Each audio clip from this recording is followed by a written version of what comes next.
Welcome to Inner Peace with Dr. Reese, a program that can help you become liberated in the modern world. Now, here's your host, Dr. Kevin W. Reese.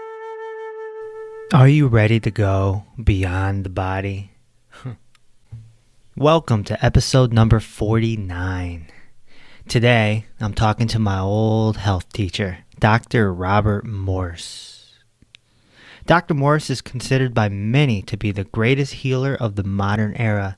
He's helped thousands upon thousands upon thousands of people reverse their health symptoms, their illnesses, and become well. With a very passionate following, people adore him all over the world. But what they don't know is that he's beyond his teachings. He's beyond the lymphatic system and the adrenal glands and the thyroid and the pH chart and, things like this. He's a very spiritual man.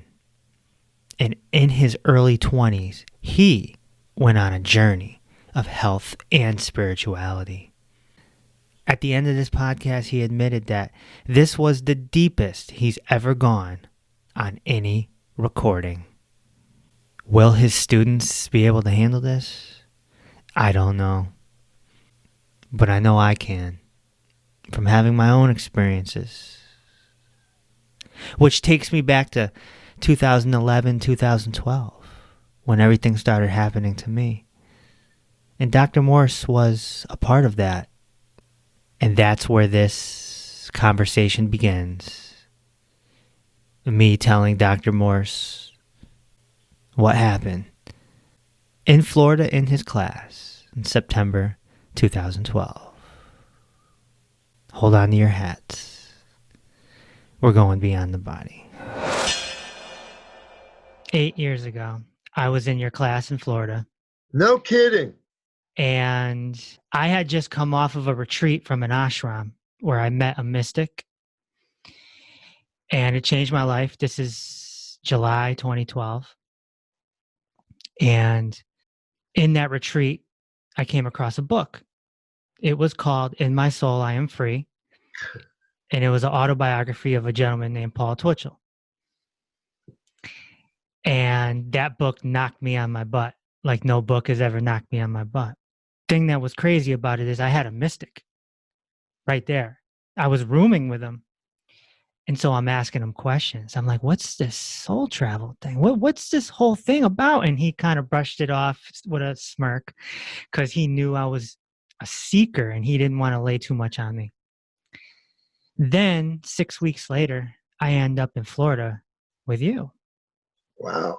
And I'm in the back of the classroom and I'm learning about the lymphatic system and the endocrine glands and all that. And all of a sudden I hear Paul Twitchell come out of your mouth. And I said, whoa, where'd that come from? Mm-hmm.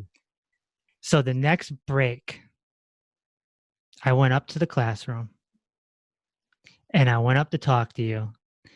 And I said, Dr. Morse, what's this all about? What's this stuff? And you put your hand on my shoulder and you said, let me tell you something. I can't wait to die. And I was like, what? Didn't quite understand it then. I understand it now. You're seeking the ultimate answers, right? You're seeking the truth of who you are, what's going on with all this crazy apparent chaos around you. And so we begin this journey of seeking. And I did the same thing as you did.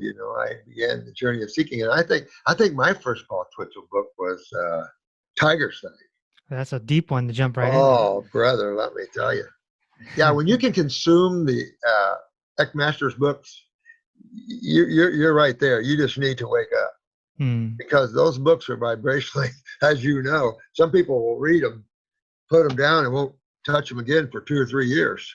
Right. And then as that energy starts to manifest and unfold them, then they're open enough where they can take a bigger bite. Right. And that's basically what it's going on, because it's really simple. It's like health. Understanding the divine is simple if you change your perspective. Right. When you've been up into the higher worlds where there is beyond duality, beyond creation, so to speak, kind of in that kind of thinking, you know what that is. And those who have been there or here. And so you know their words will ring a certain way when you have different higher experiences. It changes you just like it changed you. In that conversation that we had 8 years ago, you mentioned some of the places that you had traveled to. You said you saw the 10,000 little lotus. Oh, yeah, that's beautiful. Anytime you see beautiful things in scripture of any sort, they're just mimicking beautiful places that exist, because you can't imagine anything that doesn't exist. It's difficult for people to understand that, but you're talking about the infinite. Creation you might dub as the finite, of course, but in its finiteness, it's nestled in the infinite. Because when you look at the word omnipresent, I take Christianity as a good example of showing both sides of this issue. The first side is the omnipresence, omnipotent, and omniscient of that which is the creator. Well, we can't even use the word creator. We can't use the word divine being, because what we're doing is we're taking the infinite and making it a finite. So you can't do it. There's no words to define that which is infinite. The mind cannot follow or even achieve the infinite, because it is of finite nature. Right. So it's just that it's learning within the infinite, you have creation, duality, the illusion of two forces at odds with each other. In reality, they're in harmony with each other. Right. Opposites always attract. And so, but that is simply creation. That is simply you sitting back in a chair, and what movie do I want to play today? Or this lifetime? What role do I want to play? Do I want to travel from one planet to another? Do I want to save this galaxy? Or do I want to sit in a little chair and do some fishing on planet Earth? Those are the things that is activity within consciousness. Because within consciousness, there's only one thing. The many is found only in creation. Right. So knowing this and having experience with this, how is it that you're able to teach so many people natural health and how to heal the body when you know that we're way beyond the body? Say that again. Say that again. Got it, man. Doesn't matter. I know. Well, I can't live in that world. I mean, I can't, because this is all about action and reaction, cause and effect. So we're actually teaching the souls that turn onto our website and they get into the wrong stuff. We're teaching them how to reverse their karma. They created all this. So now we're teaching you just some of the finer laws of creation here, especially at this particular planet, stuff in chemistry and physics and stuff like that. But the real essence of that is to get you to wake up. So when you start getting into these higher fruit diets, they quiet the mind. It does. I mean, if you're a meditator out about whatever, you see the difference in the radicalness of chemistry and foods and the effect upon your peace and your nervous system. Yeah, fruit, fasting, and meditation. That's the trio right there, right? That's the trio. It is. It is. The highest energetic experience you can have in a food source. And then when you're taking away that food source, you don't have any energetic experience in digestion and all that. So you have total energy of your consciousness. So whatever you're experiencing is you, more you than let's say when you're giving that up in the physical world. Right. So you're helping people, and so didn't I. I became a practitioner. I had my own practice for 8 years. And fun helping people. Yeah, but the deeper I went into spirituality, the more I wanted out. Yeah, it's tough because you're right. It's tough being a healer in so many ways because you're right into their karmas. That's right. And you've got to be. You can't care. So I love all the people that I work with and the inhabitants of the worlds and all that, but At the same time, I don't give two poots because I can't. If I do, I'll bind myself to this world, and I've done nothing but tie myself to a world I'm just here to help and get out of. You're playing in creation. Yeah. So you've got to be, as Buddha says, the detached state, the I don't give a crap state. You know what I mean? It's like indifferent. Yeah. And it's kind of like that thing. You have to love everything because you see the divine is everything, but then you don't have to like everything.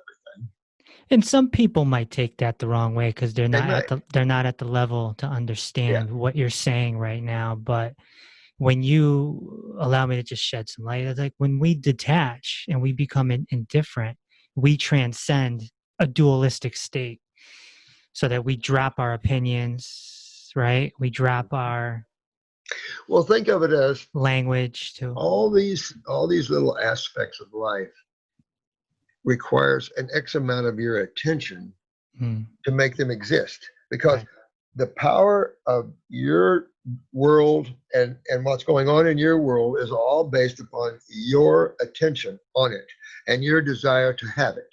No one else runs everybody drives their own car. Some people like to get so lost they don't realize that, so they hiccup with a woman or a man, become lost in their relationships and stuff like that, and they continue to lose themselves deeper. Same thing with video games and all this stuff. Everybody keeps losing themselves into deeper worlds of non-reality. And so that's part of the problem. You get further away from the truth, you get further away from yourself. And in doing that, then breeds the fears, all the anxieties, all the things that are bred out of separation. And so the thing that we're trying to do is when you start hooking up with energy of foods, realizing that we're only eating for the energetic or the consciousness of those foods. I mean, we suck out the energy of vitamin C or say the flavonoids and then spit out the rest. I mean, we only use the energy of those components, And so when you look at that from a spiritual viewpoint, life is just consciousness manifesting in individuality or individual forms, and then those individual forms manifest as duality. In terms of how you get structure. And you just said two important words. You mentioned energy and you mentioned attention. In Taoism, they say the qi follows the yi. So the qi is the energy, the yi is the attention. Exactly. With focus, with meditative focus, we can actually put our attention onto something, even imaginary, and energetically sort of manifest that, right? And what if you can't imagine anything that doesn't exist? So you get yourself in places. I'll tell you, I've been in places that the fear was all through my beingness. There are as beautiful places as you can imagine in the God worlds, and there is as hideous and negative places as you can imagine. Remember duality. Yeah. You can't have one without the other. And the negative looks to the divine just like the positive. So you have to realize that the negative looks to God as the positive does. It's just in a different perspective. Right. And it's just our perspective, because really when you look at things, we label positive and negative. Things just are. Things just happen and bump from cause and effect. We label it bad and good. That's right. So I'd like to go back in clock time here, and I want to go back to you being a young man. When did you start your spiritual journey? How did it happen for you? I was that way from birth. I sought the deepness of the alone state. Even as a child, going deeper into woods or deeper into places, I was looking for the ultimate alone state. I didn't understand that. I felt it. I was looking for that unknown element. I didn't realize I was the unknown element. And so that started, but I moved from Indiana to Florida when I was like 19 or something. And I did the military for 2 years, so I was about 20. Then I wanted to build a duplex. I wanted to do something in life. I wanted to build houses or something. And I hired this carpenter working on the beach. We played volleyball on the beach every day, and I just was having fun. And I met this guy, and he was a carpenter. I'm a carpenter, and we started working together, building these duplexes. And he was eating fruit every day in his lunchbox, big fruit and vegetables and all this stuff. And I'm looking at it, and I'm going, man. So he flipped me a book on natural hygienic. And then one day he went up north and he said, I got to go to this university and do something. I forget what. He came back and flipped me the tiger's thing. Really? He said, I don't care for this. He said, maybe you'd like it. And of course, I mean, that book it's heavy. Oh. It's heavy. To jump right into that is just heavy. It's a description of all. And to me, it's important. It's like in my classes. One thing I try to do is give you the overview. If you have the overview, it's like a jigsaw puzzle. If you've got the picture, you'll eventually get the pieces together. If you don't have the picture, it's really hard to put a 1,000-piece jigsaw puzzle together without a picture. So that's the problem. Medical people don't have pictures, and the spiritual people have the pictures because they've stopped their seeking and their journeys. They're becoming awake. They can see more. They're not limited with their focus because you can only see what your attention is placed upon unless you don't place your attention. So you got a natural hygienic book. Do you remember the author? Oh, I think it was. Was it Hotima? No, Hotima came later after that. Yeah, Hotima. I liked Hotima. Hotima's my favorite. That's how I got into the oranges. Right. Professor Hotima. And that's in Man's Higher Consciousness, the book. Yeah. Man's Higher George Clements. Yeah. That was his name. The thing that makes Hotima a little different than the other natural health authors to me is that he was a mystic. Big time. He wasn't like Shelton or Eric. No. He was heavy into that. He was into the Immaculate Conception. And so him and Raymond Bernard, which is another raw food group, they were battling back and forth at one time in terms of Immaculate Conception, yes or no. They were battling about the spirituality of life. That's a natural move you're going to make when you hook up to raw food because you are now plugging yourself into energy. Well, what the hell is energy? We'll go back to quantum physics, right? We talked about that before. Right. They now associate energy with intelligence. So if we want to assign a word to that, we can go to Buddhism or we can go to the Eastern thought and use the word consciousness or awareness. Because very few words on the human planet define that which is undefinable, that which is infinite, that which is awake. Experience it. You can't sit there and talk about it. Yeah, and that's what makes Hotima different is he pieces the energetic world together with the food. I got into fruitarianism by reading not only Hotima, but there was I think, who was it? Carrington, I think, was a fruitarian thinker too. But it just made total sense to me when their perspective is about the same as mine. We've refined that a lot more because we know more about magnetics and stuff, but still their understanding was pretty good in terms of the biological differences of the vertebrae and stuff. So your health journey and spiritual journey was right at the same time. Same time. As a matter of fact, when I went totally into the fruitarian, I was going to go mono because my goal was breatharian. If you're going to go spiritual, and you're into the health side of this, and you understand that each level, like salads will get you so far, fruit will then send you way out there in terms of energy and awareness and health. And people can't believe a fruit can do that. Right. Oh yeah. And then what's next? I had so much energy, I couldn't stay in my body. It became a nightmare. So let's go there, Dr. Morse. You ended up doing 6 months on oranges, right? Yep.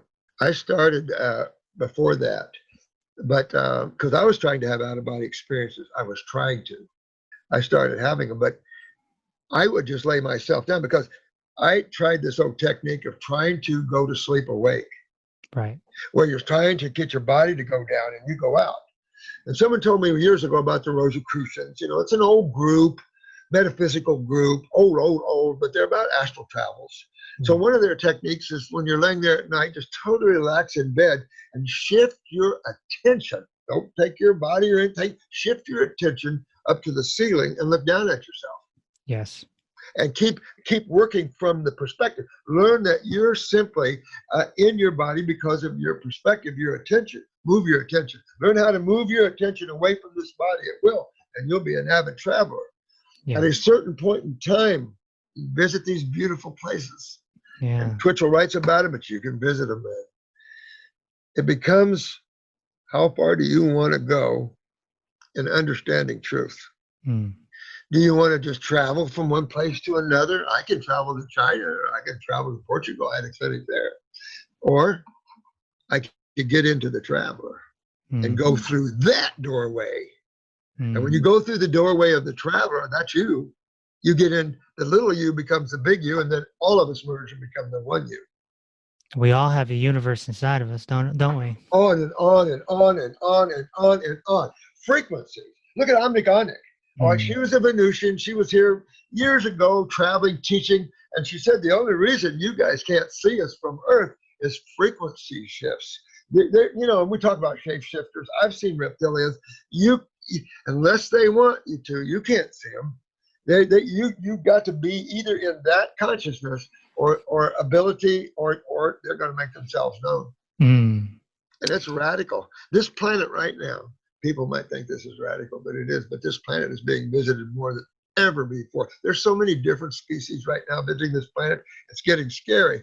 And I wonder if that's why Trump went back and kind of took off the old Reagan Star Wars thing, where you got to protect yourself from other things besides just earthly things. The Space Force, right?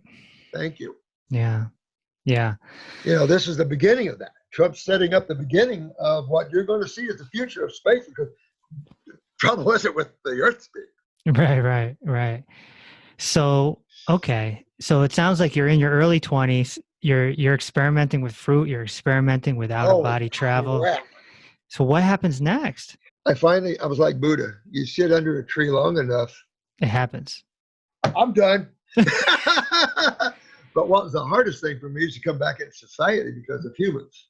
And the Dalai Lama had mentioned that at one time. And I have to concur with him, because when you get into these alone states, the humans are so judgmental. Trees, plants, animals, they're of a consciousness where they're still in consciousness growth. But humans have the ability to have kind of a self-consciousness, and they're so immature with it that they're radical species. Well, Gautama the Buddha taught us in the Eightfold Path, step number one is right view, which is dropping your opinions and judgments. Thank you. All these things are saying the same. Jesus said the same thing as Enoch, and they all said the same thing as Buddha. Muhammad. You just have to be awake. Yeah. But there are different levels of awareness. Sure. And that's why you see this. You have in yogas, look, you have all the way to the highest yoga system of Shabda Yoga, Yoga of Light and Sound, recognizes Sat Nam.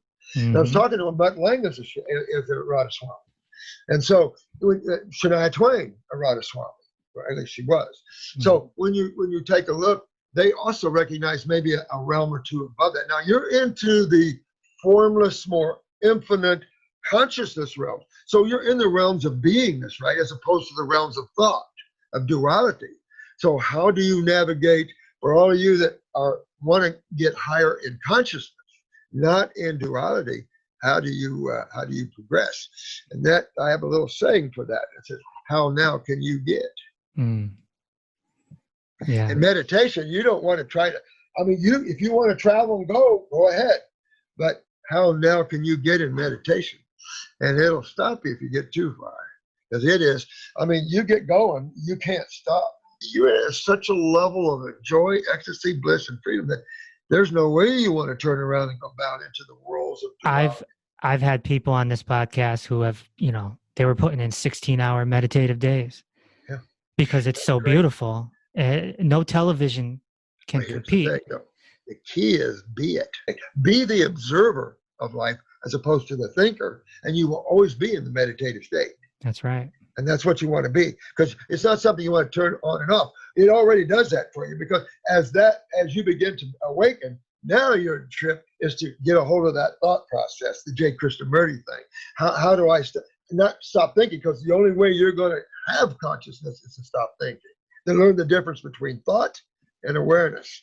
So, but once you achieve that, then the mind keeps coming in like the little sneaky little thing it is and says, but wait a minute. The mind is cunning.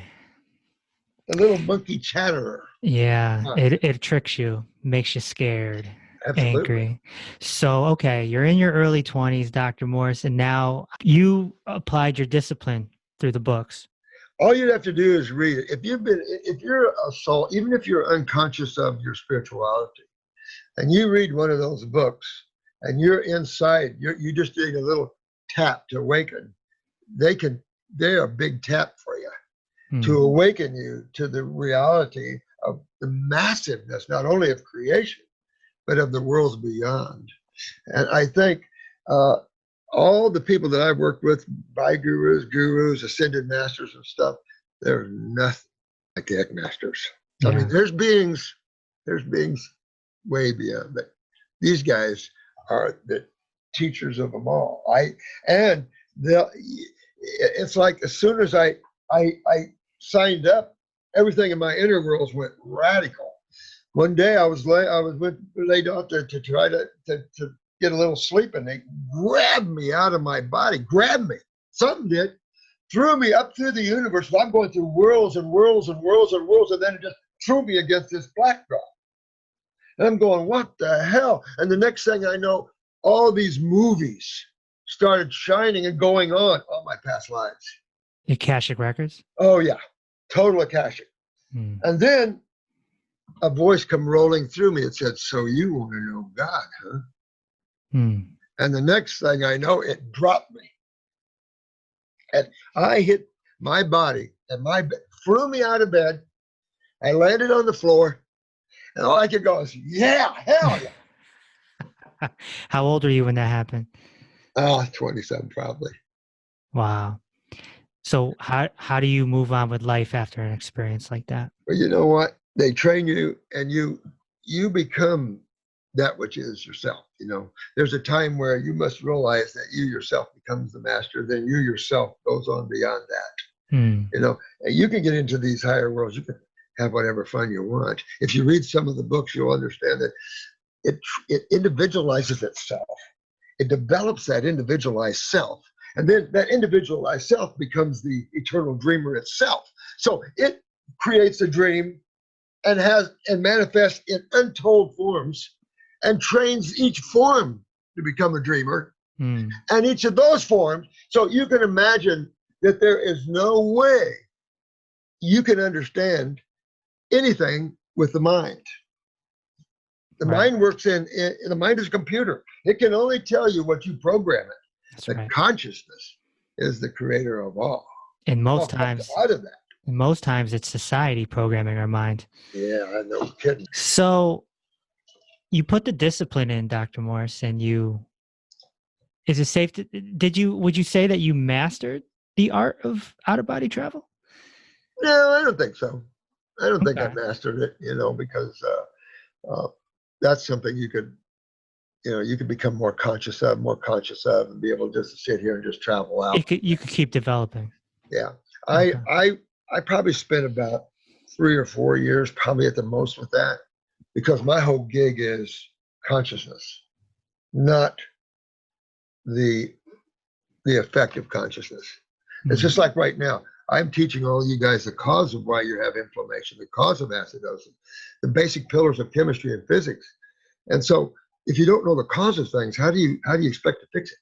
And that's a problem with the medical profession. They treat the symptom because they don't understand the cause. And of course, treating a symptom is why we have millions of people that die every year. And so when you get a modality that kills that many people every year for the sake of mysterious diseases that no one can figure out, doesn't exist, these guys are just classic unconscious beings, but of the worst kind, because they're now a channel for the negative side. So you have this acidic, toxic mass called the AMA. And if you're not careful, you have to learn survival. 500,000 people died last year just walking into the hospital. And I spent years in hospitals. You can triple that easy. And remember, this is just a movie that you're participating in.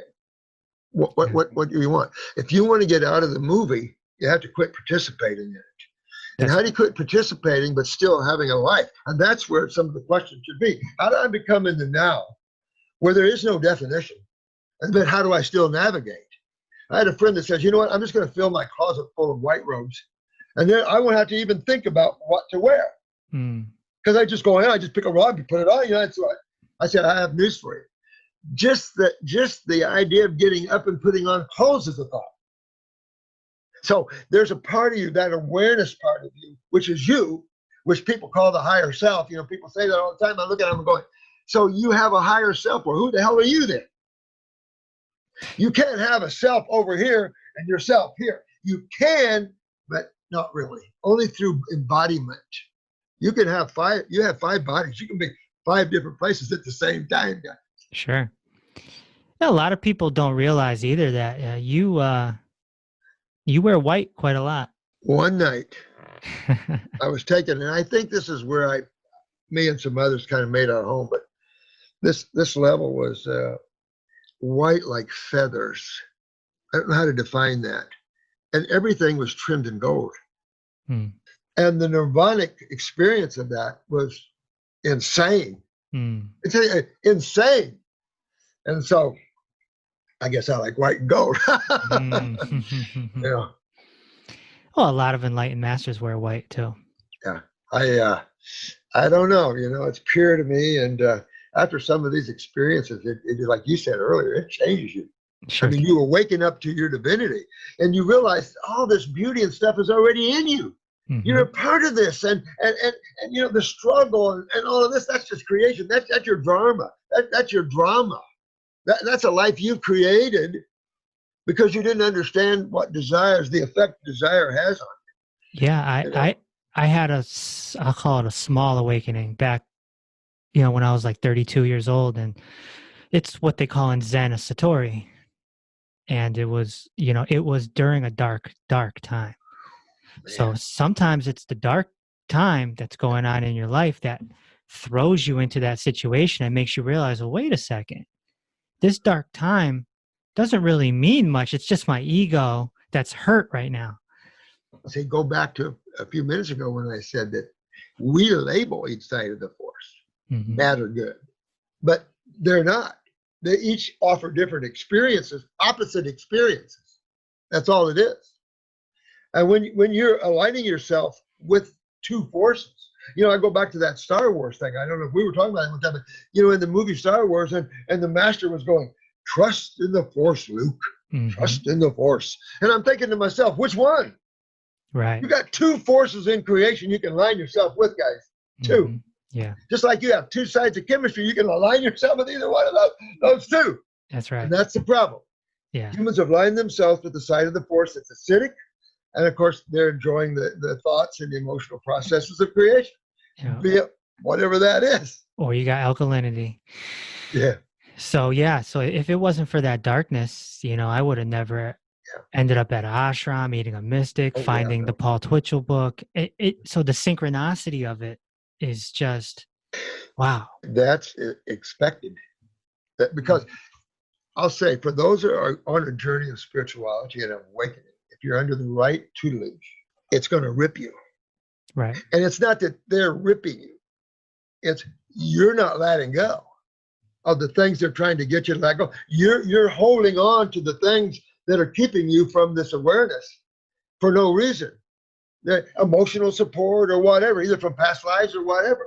And we tend to, kind of travel with the same souls for many lifetimes. So everybody around you probably had some relationship with in past lives. So you're trying to get free from all of this and to wake up into the higher realms of beauty, love, nirvanic, whatever some people envision that to be, of course. A lot of people just vision heaven and hell type of syndrome. We're beyond the body, aren't we? Not just one.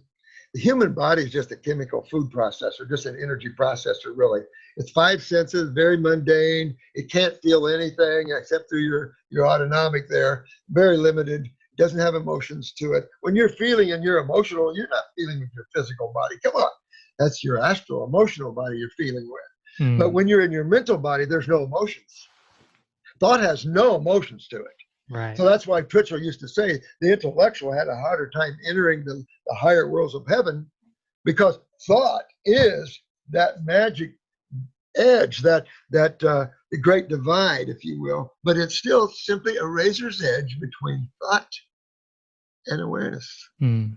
That simple way. And once you start, and you probably have experienced this, but as you become awakened, you're awakened and you're aware, the subtleties of that thought Mm. and how it can take you out of that and seat you and put you back into the drama again. Because you got to think about doing this, you got to think about that, but you can do it from a distance. Well, it's important to talk about this. You said going back into the drama, and earlier you mentioned the hard part is coming back.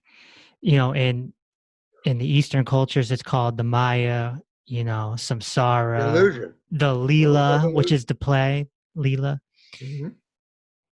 I've heard many gurus say the challenging part is reaching this self-realization, but then coming back into society. Yeah. I mean, you said you opened up a store, and eventually you went to naturopathic school and you started your own practice. How difficult was it for you? Because it sounds like you reached your awakenings before all this. You were a carpenter. Yeah. So how were you able to start a business, come back to creation? Okay, so that was my experience, like your dark side. It was my experience that once you realize the difference between thought and observation, right? Observation pulls you in the now, thought puts you in time. Now, it's kind of like when they finally signed the Constitution. What was it? Thomas Jefferson or something said, now you have a republic if you can keep it. And that's exactly what it is. Now you're awake if you can keep it. And that keeping it deals only in thought and all those around you, which will use that to pull you off your game, because that's what begins to happen. Others are used around you to then get you off your game.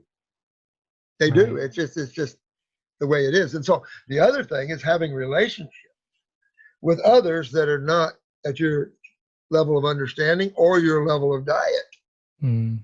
That's even more of a challenge. So there's a lot of challenges that you face. I went the realm of with someone that couldn't follow the level of food that I wanted. So I had to compromise in my life. You're talking about be the fruitarian I wanted. You're talking about a relationship. Yeah, exactly. Okay. Well, I've been married 3 times, divorced 3 times. Well, I think the last one I was married and divorced 2 or twice, but I've been in a 40-year this physical relationship, you know, not married, but same wife. Right. So 40 years, and you reach a point where, you know, I don't know, everybody in their relationships reaches different points, but I'll say this: you want to always try to find someone that's halfway compatible with yourself, or it'll be a big struggle. That's right. In health and in spirituality. It will send you into the alone state, however. Like your dark experience, they're going to, if you want to experience the infinite, you literally must let go of everything in your world, including yourself. Because you can't take yourself into the infinite. No. And as soon as you let go of yourself, guess what? You have yourself. You have only yourself, because only the alone exists. Only the one exists. That's why the term is self-realization. Self-realization. Instead of enlightenment. Enlightenment gets screwed up. Self-realization is much better understanding. But then from there, then you can say God knows that, whatever. But that separates the entity from the experience. Because from self-realization, let's use that word, everything else is in the now. So it goes from awakening to the self, understanding that the self is part of that oneness of everything else. And when I let go of everything that separates me from that oneness, I enter the oneness, because I'm from there. Right. And here's another little sneaky one for you. All of you have never left there anyway. You're not here. Come on, give me a break. What's here? Your attention and your body. But you're not here. Sure. You couldn't be here. Why do you have the body here on earth? Because you can't be here in consciousness. This world couldn't even handle you. You have to be stepped down so low in vibration that you can handle the coarse frequencies of chemistry. So that gives you some example. If you ever see it, the nirvanic experience is overwhelming, no question. But it shows the intensity of the energy coming down from the Godhead if I can use the word coming down, that's just figuratively, basically, because everything is within. Yeah. It's massive. You're not free until you have nobodies. That's right. That's right. I'm in training to become nobody. Yeah, exactly. That's exactly what it is. Yeah. We label people that are spiritual. I look at these masters, and I have even labeled them, because they're so awesome, so to speak. But come to understand, there's masters, and then there's masters. I happen to be one of the guys that love the masters. So here's an example. Rumi, Jonathan Rumi, great master, great being. He still buys poetry. Part of the Sufi sect. God absorption. Everything's good there. But his master, Shams. Damn. I know about Shams. I know about Shams. There you go. Let me tell you something. This is synchronicity again, Dr. Morse. The mystic that I met in 2012, 6 weeks before I met you, he mentored me for 7 years. And towards the end of that 7 years, I was studying Jalaluddin Rumi, and I was asking him questions about Rumi and Shams. And he goes, first of all, you ready for this? I have to preface my response by telling you that Jalaluddin is my master. And I said, what? How could he be your master? He's dead. Oh, no. And that's when I was like, the bell went off in my head. There you go. Yeah. If I could show you this email, it's unbelievable. I got this on the back of my head when you're talking about that. You got the chills, huh? So powerful. Shams left Rumi. He showed up and he disappeared. And this is what the mystic did to me. He left. He said, if you ever want to talk to me in silence. Because in reality, there is no time. That's right. And space. That's right. See, so in that state of oneness, we're all here. Yeah. So I'll always be with you, and I'll always be with all of our people in the universe because I'm in that one state. But in the illusion of creation, oh, hey, man, it's good to see you. But right. the beauty of that is the one gets to have some fun. Because if you're just the one, you're just the one. So when you get into these deeper alone states, and that's the trick, these states are an insane level of alone, not loneliness, aloneness. And it's a haunting draw and pull that pulls you deep into itself as it expands you into unlimited levels of who knows what. Amazing stuff. It really is. Love it. I don't talk about it much. Matter of fact, it's probably the most I've talked about it on anything. Yeah. Well, yeah. I'm pulling. We're just cooking here. You know? Because this is my favorite subject, which is what I'm trying to move me through and get the health more. You guys are good. Look at you became a practitioner. I got housewives out there so busy helping people and curing people, they can't be housewives anymore. And it's like, I love that. Yeah. Because it's empowering the individual to become awake and to take charge and to drive their own cars. Well, let's talk about your career. Because we're sort of journeying through your life. Let's advance to Robert Morris's 30s. Holy crap! I went to school. I had health food stores. I went bankrupt in the health food stores. I couldn't make it. I tried. Back then, it was tough. And then I started, of course, eating out of health food stores. They had, Tiger's Milk bars. I had to try and see what that was like. And then they had, of course, my favorite was carob-covered pineapples and bananas. And I sold raw milk yogurt, raw milk ice cream. I would imagine you could have raw milk. Nutritional yeast, I would imagine. Nutritional yeast, brand, and you just keep on nuts of every variety. I had very nice health food store. Yeah. And I'm a carpenter, so I fixed it up with wood inside, like an old country town. It was pretty neat. But that's when I got into the botanicals because I was into supplements. I had a line of supplements made after me and stuff, but it didn't ring. It was treatment without understanding causative factors. And botanicals are holistic in that they have a consciousness with them. If I start ripping them apart and going to their individual structural components, I've reduced the power of that botanical down to nothing compared to the whole. Right. Kind of like the difference between you and the whole itself. Right. So you start your practice. I imagine that it's very difficult. It's difficult for all I of lived in us. my office, and Yeah. it would be weeks before I would ever get anybody. So I couldn't. So I had to move back into, I think it was some camper. I think it was a 13-foot Scotty. It was a little bitty thing. And I was married. I stole a manager of a GNC, and back there, GNC was like a huge health food store. They weren't just a protein pumping crap store. They were a health food store with everything. They even had Haagen-Dazs carob ice cream. And it's like, oh man. And the manager of that store in the mall was so nice. I hired her to be my store, and then she became my wife. Oh, wow. So, but we were living in a 13-foot Scotty. You're just trying to survive. So I couldn't. So I had to go work. I had to go out and work. I worked at the telephone company. I learned how to climb telephone poles and install phones, and I did all kinds of friggin' things. Built houses, flipped before it was popular to flip, and just to try to make a living. Every night I tried to open up my practice, and I'd get going, and not enough business to sustain me. So, but every night of my life, I either taught an Eckankar class or a health class, trying to build my business, but also trying to wake people. So that was years of that. So you experienced quite a bit of failure and challenges. Oh, big time. Oh, yeah, because, I mean, they threatened to put me in jail a couple times. They raided me a couple times. I mean, you know, that classic story. Yeah. And it's like, I don't roll over. You know, I'm here to do this, and we're going to do this. And so, you know, this is full of these humans that think they're so somebody. Yeah. They don't like natural healers. They don't like natural healers because it obviously is a threat to the negative forces.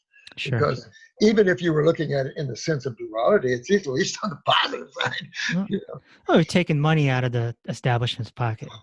Big time. It exposes an illusion that is so massive that it has a whole planet captured by it. Yeah. So when does your practice start to gain traction? Well, I would say basically more in the 90s as opposed to the 80s and 70s. Because I tried to make it in the 80s for a while, and then I went into hospitals and started working. And then it was a medical doctor that said, listen, I'm Korean, and I hear you're a naturopath. And I said, well, yeah, you know what that is? And he said, I sure do. And he said, why aren't you in practice? And I said, I keep trying. He said, I'll go in with you. And so he had a lot of buildings around town, and we started to go that way, and then he backed out, and I kept on going. Next thing you know, I'm just taking off. I've got Shania Twain, Nut, Def Leppard. I've got Wheezy from the Jeffersons. I got all kinds of people coming in and seeing me. As Jensen came in, the word of mouth just. I started curing like crazy. Yeah. Well, then the newspaper started seeing this, and they go, "What the hell?" So they started running stories on me. Well, then Fox News picked up stories on me. Then ABC News started picking up stories on me. I mean, you know, quad and paraplegics getting their nerve folks back, and all kinds of, you know, tumors coming out of people and stuff, and they're just freaking out. Regeneration of the human body in a quad that no one can even understand today, and they were putting up the X-rays on TV and everything, and then everything just started taking off. And then to YouTube. That's what I was gonna say. And you know, I remember I started watching you probably around 2011, and I started watching you because of Dan McDonald. Well, Dan, you know, Dan was a client first. Yeah. And he knew I had something, you know, and then he wanted to go out and promote my classes, my videos from my classes. Yeah. And make money that way. And so he took off, and he kept trying to get me to do YouTube. So I said, Dan, I don't know. I'm not anything like that. I'm an old country boy, man. No, I'm a carpenter. To Dan McDonald, because he roughed me enough where I said, I'll try it. Yeah. And you've been doing a lot of YouTube ever since. A lot of YouTubes, because it's fun to teach people the truth and then have them take it and their lives change, and they come back. They save their children, because right now what's going on in child services, a lot of the world don't know. And so we just released a video to show you these one parents avenue, and this child doesn't even have cancer, and what the rest of the parents that are trying to get them healthy. I mean, just the nightmare stories that are out there. Yeah, and your YouTube is powerful. You have thousands of viewers, and you actually promoted my children's book on there. I really appreciate it. Sunlight Sunny. I love that. I really isn't that good? I love appreciate that. it. I really You know what? appreciate Yeah. it. It's interesting because, again, like I said, I was in practice for about 8 years, taking clients, detoxing people. It's tough. It's very tough, and not everyone's built for it. No. I just want to put that out there right now. Your students are going to hear this. Well, we cry a lot here. Yeah, That's and no kidding. You can't help it. So what I did, Dr. Morse, was I became done with the practitioner side because I've always been a creative. I came up you were a carpenter, I was in the radio business. So I decided to create a superhero. So I created Sunlight Sunny, and then the villain, Mr. Junkerson. Oh, I love that. And there's music, and they sing and they dance. So I said, you know what? We're going to create the health version of Sesame Street. And I decided to put my energy to that instead of taking on clients, because there's plenty of practitioners out there. I created a nonprofit organization around Sunlight Sunny. Oh, that's cool. Because I found out that Mr. Rogers was nonprofit. I had no idea it was nonprofit, So, and Sesame Street as well. Wow. Donations and grants. Wow. For me, anyway, instead of trying to reverse people's diseases, fake diseases, I decided we're just going to motivate children to eat fruits and vegetables. That's it. You know what? Simplicity trumps right now. If you use everything in your world, if you realize it, is very simplistic. Yeah. And that the mind wants to take that and complex it. Yeah.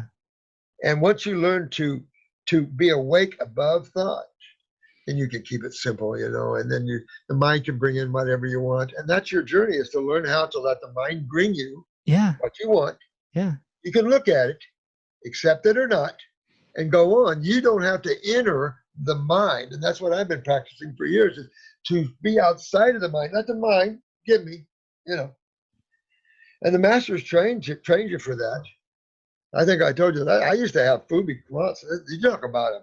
Fubi Quants. Yeah. Talk about it being, I'm going to tell you, I love them all, but Fubi, my freaking God. He's unreal.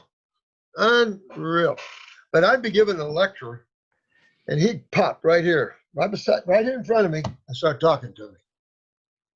And I talk in front of 50, 100 people, and he pops right here and starts talking to me. And I'm going, because I'm awake a little bit, and so I'm going, what are you doing? And I'm still trying to talk. Right. And they were training me to, when I talk, don't be in the way, don't get in the way. Get yourself out of the way. So how does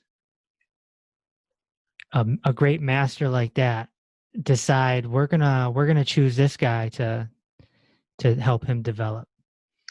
I think it's the other way around. I think that so many people do not understand who they really are, and some of the developments going on in themselves that they're not aware of, until some golden moment, someone either gives you a kiss or gives you a little peck or just gives you one or two words, and then bam. I've always said that truth is like this. You could walk down the streets of New York City and see this beautiful chapel, beautiful stained glass windows, huge, beautiful piece. You walk up the beautiful steps up into there and you go in and have some moments with that. And you come out of the church and you're walking down the street, and you see this little alley, and you go down the alley, and there's a little herb shop, and a little humble man in there says 3 words to you, and you go into ecstasy. And yet you're in the most beautiful church, representative of what? God? Man and his superficial entities. They don't teach that the reality is the individual. Jesus said it. You are the living truth. Well, what does that mean?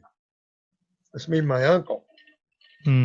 What's Robert's life like right now in these I days? live in the now.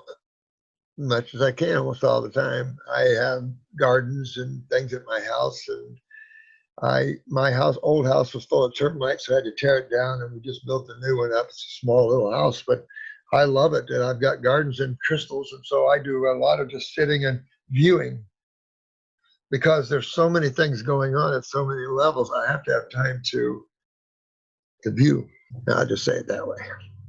And the clinic is still operating, and you're not in there every day like you used to be, No, right? I come in to do videos and talk to some people that need a little, and then there's some VIPs, that you just got to do. But we have 3 practitioners. I'm looking for another one, and they do well. It's so simple to get well.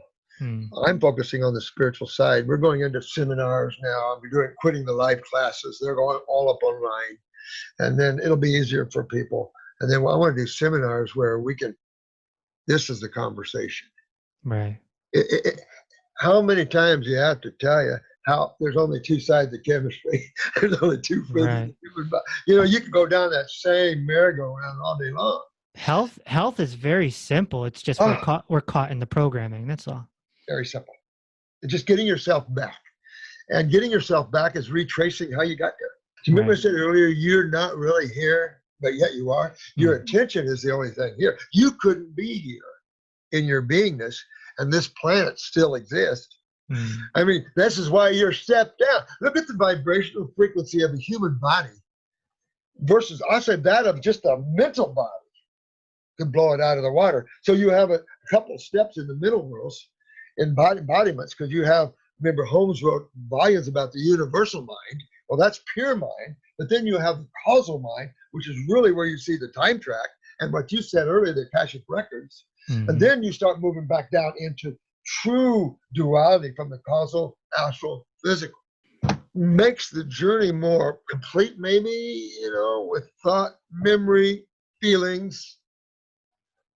But it's still just the friggin' journey. Who's the one going on the journey here? And how do you find out who that is? Can you read about it in a book? Can you talk to a Vai guru to help you? You're the only one that can enter into that journey. You're the only one that can awaken. The master can go, well, I wouldn't step there. It might be a little pitfall there. I wouldn't open that door either. Yeah. But you're going to open it. That's right. Guidance. Guides. But we have to do the work. That if you don't, you're the only one can let go of all that separates you, your bodies. That is your thoughts, your emotions, and the physical. 3 different levels, basically, that separate you from that. If you don't let go, you get dragged. Oh, I love that one. I never heard of that one. That one's good. That is so true. If you don't let go, you'll get dragged. Because remember I said you have to lose yourself? Yeah. You cannot have any, what's the word I'm looking for? You just can't have any sense of separation of the self. Right. You cannot exist separate than who you really are. You can play the game of separation, but you can never be separated from it. It's like trying to go hide. Where can you hide from yourself? Nowhere. And that's more so when you're traveling the spiritual road. Where are you going to hide? What body are you going to travel in? What beautiful city or temple you're going to go experience? Or the opposite. Or are you going to just awaken from the whole mess of the journey and become that which is again, that which created all these journeys, that which you are? Let's talk about being beyond the body again, and also plan and creation, because you're a figure, okay? You have a following, and anytime you become a public figure and have a following, there's always going to be people that turn. Always. It happens with anybody. Anybody, any guru, any priest, any self-help author. It just happens. People get divided into this duality. Yankee. And so you've had some drama over the last 5-6 years, naturally, because Dr. Morse, let's be honest, some people are extremists and they latch on to you. They're getting attached to the finger pointing at the moon. I know. I know. You're just the finger pointing at the moon. I know. And I'm trying to get them. Exactly. And they get attached to you. And then maybe 2, 3, 4 years later, for some reason, they say, screw him, screw fruit, cook me a steak. I do that all the time. Yeah. It does, and that doesn't work for me. It goes on and on and on down that road, Yeah. It's tough. I mean, when you're talking about going from having security around you with another person or a house or a vehicle or all the above, even the little things that you have, you look forward to, or your emotional gigs or foods, everything in your life that you hold on to that defines you, you have to let go. Yeah. You have to totally let go of every single thing, including your thoughts, your desires, the whole 9 yards, and just become the observer. Yeah. I always like it like that. Go ahead. And you have to handle these criticisms. People attack your character. I've done a few videos. Yeah. Addressing them, and then I just drop it. Water off my back. I don't care. I'm gonna tell you, when you enter these worlds, man, you don't look to any human for anything. Come on. Right. I mean, what do you, these are humans, man. Yeah. Giving their radical experiences, and like you're coming from worlds that they have very little clue of, that they're even a part of. They have very little clue of. And what do I care? I'm so happy with what I found, what I was looking for, and nobody can shake me. I don't care when we're in. If you want to follow the teachings, just like anyone else, I'll help you. And I work with the Eck Masters. We all work together. But if not, what do I care? If I care, then you have the ability to pull me into your world and pull me out of my God consciousness. And it's like, I don't think so. I work too hard to let go of this myself. It's your turn. Especially at your, what are you, 70? 70. So you're in your seniorhood. You're just relaxing. Yeah, I know it. Some guys asked me about the color of my hair was gray. And I said, well, he said white. And it's getting a little gray maybe now, but it was white. If you look at my photographs from 96 or 97, so I shot a cancer video and my hair had color and everything. Well, a couple of weeks after I shot that video, I poisoned myself with quinine. I was experimenting with an herb that Christopher talked about, which should never be in a book. And it's where we get our quinine from. And quinine is an extreme neurotoxin. So I consumed too much of it. And I felt when it hit my stomach, I felt an electrical shock go straight down and straight up from an herb. Electrical shock, straight down, straight up. And I couldn't breathe anymore. My brain went numb. Wow. And I shut my autonomic down. I had to consciously breathe, got me to the hospital. I didn't know it was the herb doing it. My hair turned white as friggin' snow. Wow. From that quinine. Wow. I started to get it back, but I'm struggling to be all myself. And I've been living with someone for all these years that are not, and just out of your love of your heart, you're not going to be able to say 100% raw. Let's be truthful with that for someone that is not. If you're sharing space, when you share space, you share energy, you share consciousness, and that's why single people have more energy. They take care of themselves better than married people. And the tongue is always craving salt. It's always craving cooked adrenal crave. Cooked food, Yeah. And that's another thing that happens, Dr. Morse, is people, they sort of stereotype everything as Dr. Morse teaches the fruitarian lifestyle and this, that, and the other, but you're not really teaching a lifestyle. You're teaching reversing dis-ease. Exactly.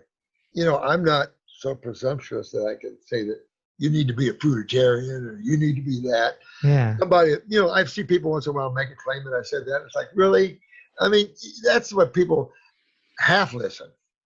So they come up with things that I said that I really never said. And so the girls are going back on the videos trying to find it. And they can't find it. I said, because I never said it. But then they try to say that you said things like that. And it's like, well, you want to hear what you want to hear, that old saying. I love cooked food. I like making cooked food. And for me, many, many years ago, I found a balance because I still eat my fruit.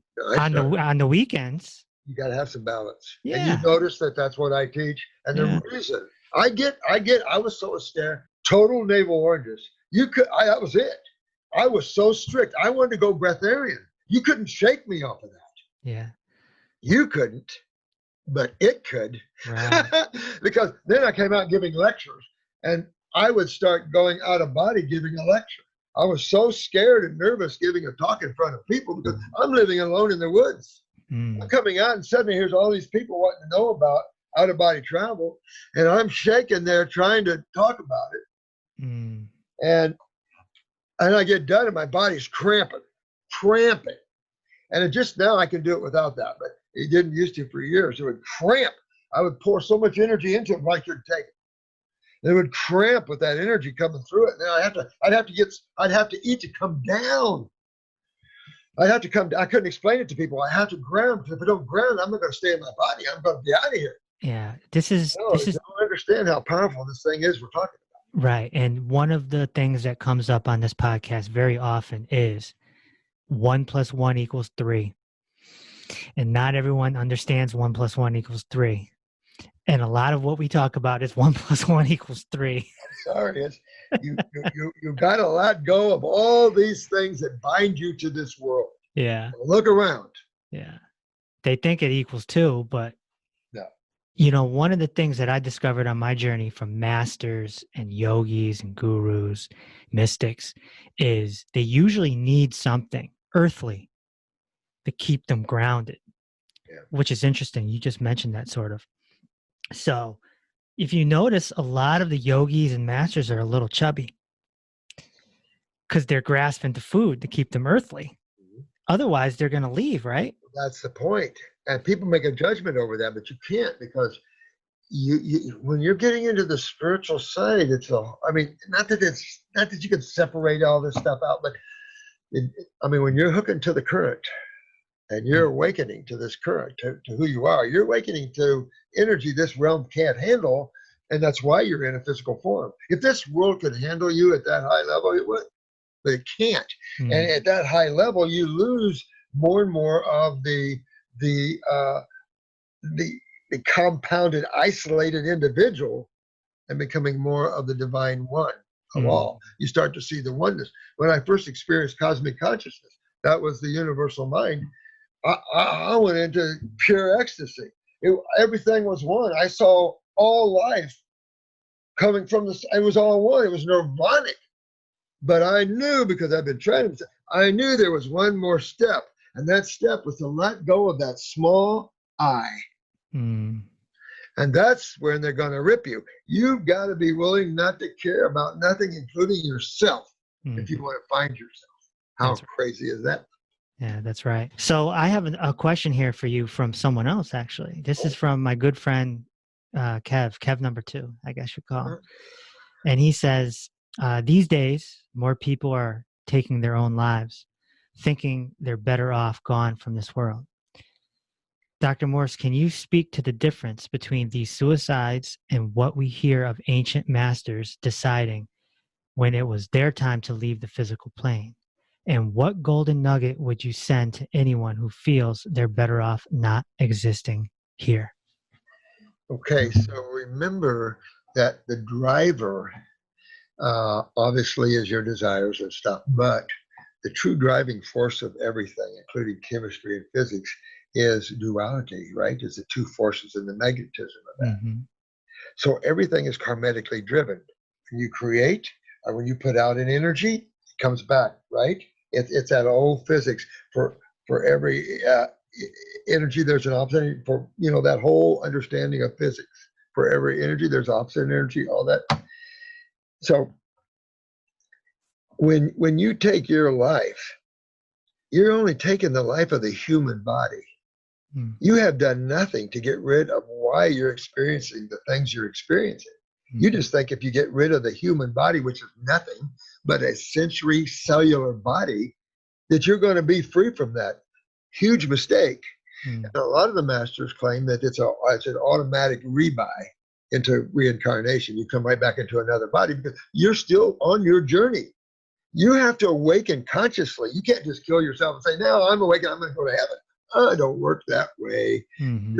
You are the divine in personalized, individualized form. You can't kill yourself.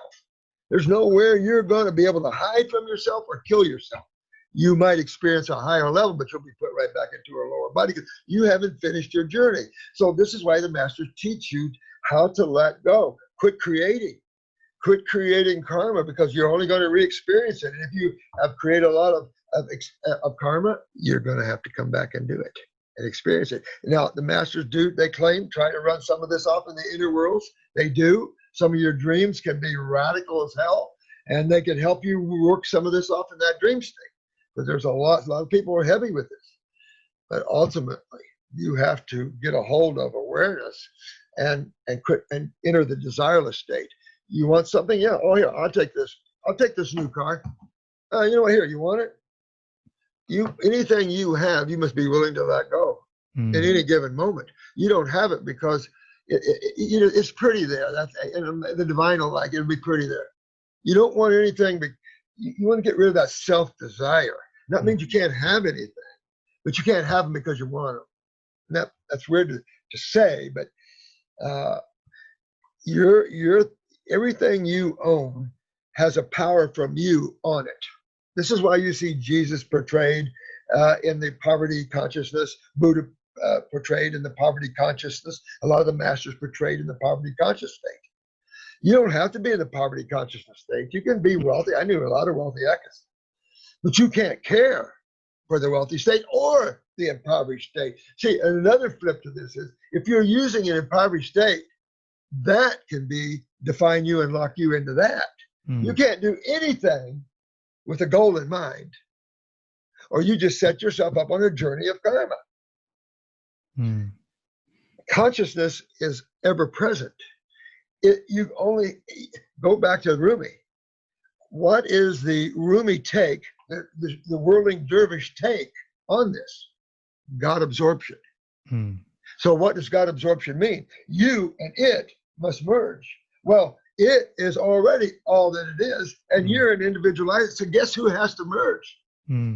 Guess who has to let go and become the infinite themselves? Well, how could I, little old me, become the infinite? That's where the problem is. You seeing yourself as an individual form, as a meek, just I know power, little me. So as you start opening up and letting go, you start getting your power back, and you get your adrenals healthy, you get your emotions strong, you start getting your thyroid healthy, and parathyroid, you start getting self-strong. And then as you enter these experiences and you shift your viewpoint from being the little old human looking to have a God experience, looking from God having a human experience, you have made a drastic shift in your life and what's going to happen to you in the next step. But it's so simple because you have to just like you asked me on social media stuff. I don't care. Say whatever you want. It doesn't bother me. I'm going to address it. If you get radical, or I'm going to send my attorney off to you. If you tear us down too much, then I am going to come after you for slander. Sure, because you're at the end of you are running a business. Yes. And that business needs to stay afloat in order to help people. So some of these kids got to understand that they're slandering. I'm a pretty loving guy, so I let it roll off my back. But a medical doctor came after me for slander. So I learned a lot about slander. So you have to be real careful about tearing someone down and saying untruths and stuff.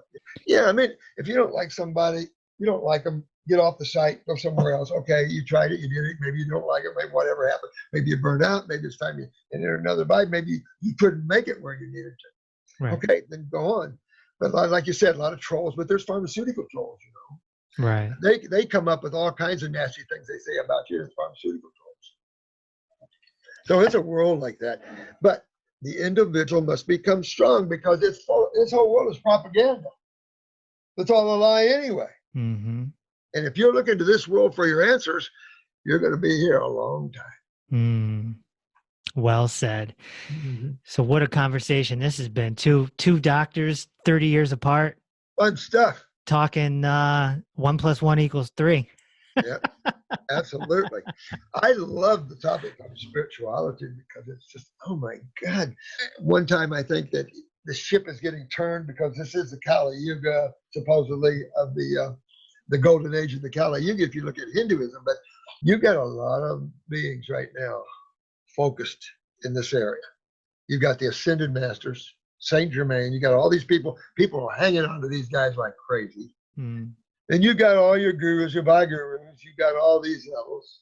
Then you got your masters, then you got your ex-masters, and then you've got beings that are, let's just say, a little beyond them.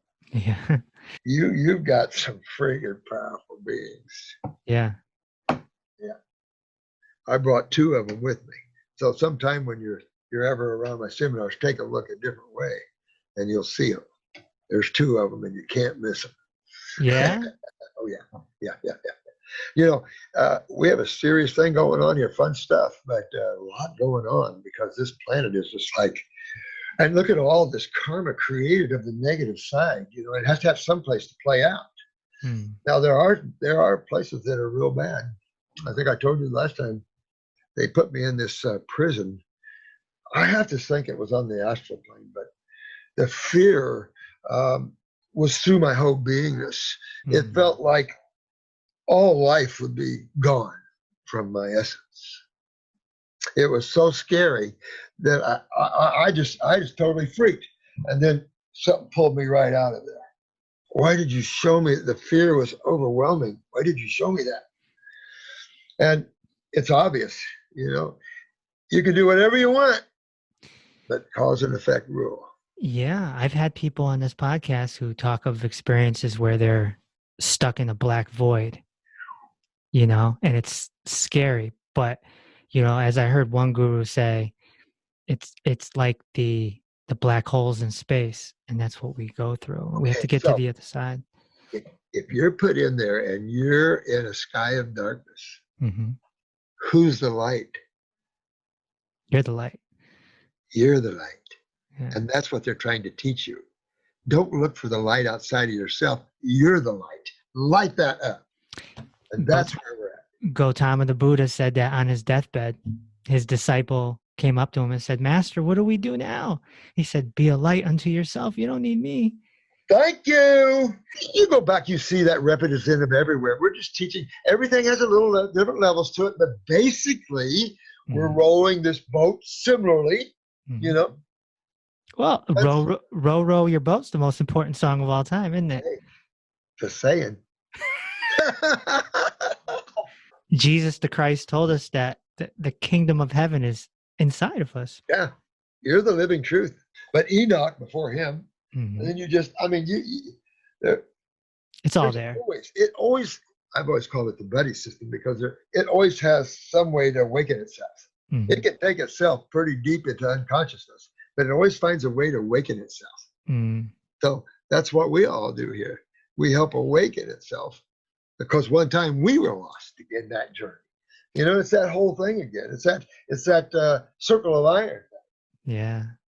How does your staff handle you?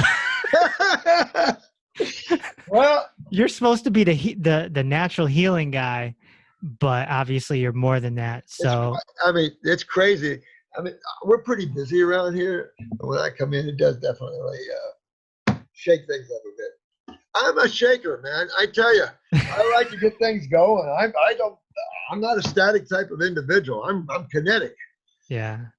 Because I mean, I don't have any time. I'm so busy that when I go in a door, I see myself coming out it. I'm so busy, my body cannot go fast enough to what I have to do here. And it's just, I get frustrated sometimes because I just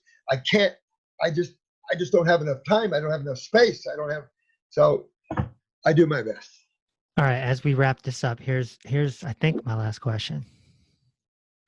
You're 70 years old. Where do you see your existence in this creation going over the next few years? What's next for Dr. Moore? Well, I want to get the God power. I said, and you're going to understand this one. I want to give this planet the biggest darshan it's ever had. You know, this planet needs a major darshan. Are people ready for a darshan? No, I don't think so, but it's a good idea, ain't it?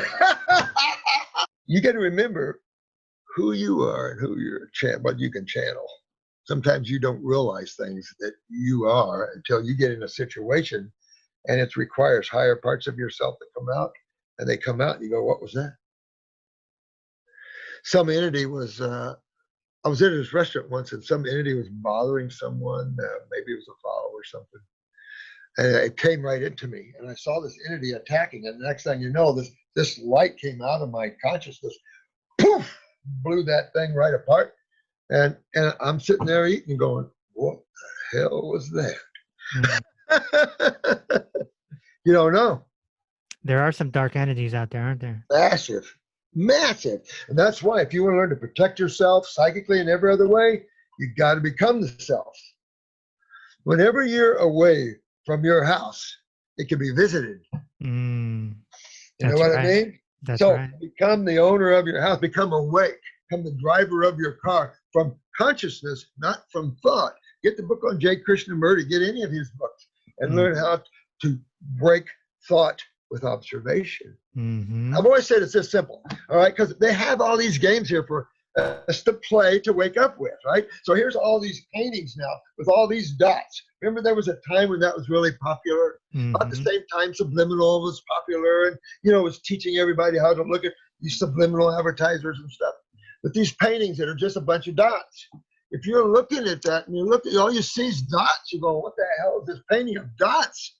But as soon as you pull back and you quit looking right at it, you see the picture behind the dots. And that's the point. As soon as you quit looking so intensely at creation and you let go of that thought, emotions, and desires, that's all that these guys taught us. Is that tree that you see really a tree, or is it? Exactly. Is it electricity? Of a tree. And if it's an idea of a tree, who created the original thought of that idea? Right, right. I mean, you just go right on down. Just because we're in a very a mundane world of chemistry, it is hard for those that have solidified their attention and consciousness into this world to see life in any other altered way. But when you understand a little more about physics, and I had a physicist in here the other day, and we had so much fun talking about frequencies of electromagnetic energies and how it manifests down into chemistry, into the sub-nano levels, and building itself up into the subatomic particles, and then into the atoms, the atomic particles, and then into elements and structure and form. Well, then you have digestion to break it, start breaking right back down. What are we looking for? Energy. Well, what the hell's energy? Consciousness. So what do we don't know? Pure consciousness. That's the thing. So much we don't know. What I'm teaching is easy stuff. Right. I've got questions that are a lot more intense. Right. Well, do you have these two beings with you to ask? If you have eyes to see, you will see them. I first met them. I was on the beach, and I was trying to have an out-of-body experience. I turned a Dodge van into my living quarters, so I had a bed in it. So I was living out wherever I could park, so I was just laying there. And I was trying, I felt myself lift up and go back down. And I truly let go. I thought I was letting go. But as soon as I just said to hell, I really let go. I popped up, and one was on each side of me, and we were going down the beach as three beings of light. And then a few years ago at a seminar, this one psychic said, "Who's those two 18-foot beings you've got with you?" Little friends. So it doesn't matter, man. We all have our friends. And it's just that we've got something big going on here, and I'm hoping people will understand that this is the fun time to awaken, to get your health back of your physical body, which leads to more awakening. Because, the only reason for health is so you have a great experience, like having a nice car. But if that becomes your 100% focus, you'll get lost with it. And then you get just what you said. You'll get a stare. Now, maybe you need that. I was so strict, you couldn't budge me. Now, put some Indian food in front of me, vegetable korma. I might go, "Oh, you got some of that damn white flour and ant." You know what I'm saying? Yeah, you love some Indian food, don't you? I love the Indian people. Yeah, me too, man. Me too. The Indians are amazing. the most amazing country in the world, in my opinion, in its color and its beauty. A true master is only going to teach you the tools you need, and you must use those tools. They're going to tell you, because growing up in spirituality, you always hear masters take on your karma and stuff. Really? Not anyone I know. No, the master's beyond karma. Oh, let me tell you.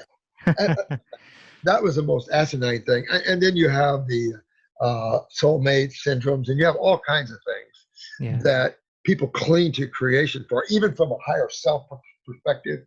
Yeah. In reality, they're the living truth. They're whole, they're one. You're not gendered past the causal world. There is no gender to you. You're not male or female. You've lost all of that stuff. Yeah. It becomes an interesting journey. Well, one of the things that, came to me when I was studying Kabbalah was, in the Bible, there's a lot of knowledge in that Bible, a lot of profoundness in that Bible. Good stuff in all of it. Most of it. And so it's, it says that God created us in his likeness. But the thing that people miss that goes over their head is that the likeness is formless. Thank you. And it tells you that because it says that God is omnipresent and omniscient. Yes. All present, all powerful, and all knowing. Okay, so when you have something like that, there can't be something outside of that. That is a total, complete state. So there's nothing that you can have out of that. You can't have God and omnipresent, infinite. I don't want to use the word being because that would be then reducing it. And then, play those games of that. You can't do that. But that's. We are formless. We are genderless. No kidding. This is the game. Genders are the games. That's how people feel good. Get a nice woman, get a nice man, have fun. Okay, who cares? I mean, romance. Okay, that's fun. That's, you have some good romance that takes you to the higher realms. You can have someone that's spiritually involved, and you too can take yourselves deep into the God worlds with romance and stuff. Sure. Turn everything around to some higher experience. A little tantra, a little tantric. Oh my God. It's in a higher level of awareness. You can journey into these worlds and allow each other the freedom to be themselves. And the relationship will last forever. The relationships die when you start owning and controlling. You can't possess another human being. Can't. Or anything. Anything. Even your own self. That's right. Or you're going to spin. You're going to be going through these lifetimes till you finally learn to let go. And it could be what you said, a dark side lifetime. Yeah. Ripping you right and left because you simply just didn't let go. Let go or get dragged. Let go or get dragged. If you want to go out and tear it up, of course, in my role, I talk to a lot of beings from all levels, and their souls always coming into this level. I use the word souls, but they've never ever been to this level. Yeah. And boy, they can get rowdy as hell. I'm telling you.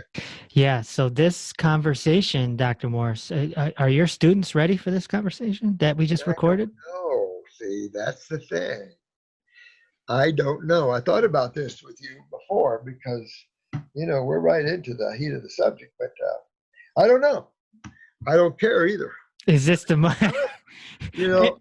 And let's preface this. You're not meaning to offend them. Exactly. You've just transcended above opinion. Exactly. I told all my YouTubers, I'm always with you. I am. I'm help a lot of them. I'll come to you at night. I'll work with you in your dream states. I'll help you and all that. But my job is to awaken you if you are willing. The health is just my doorway. Some guy said, I see your little because I tried going phase 4.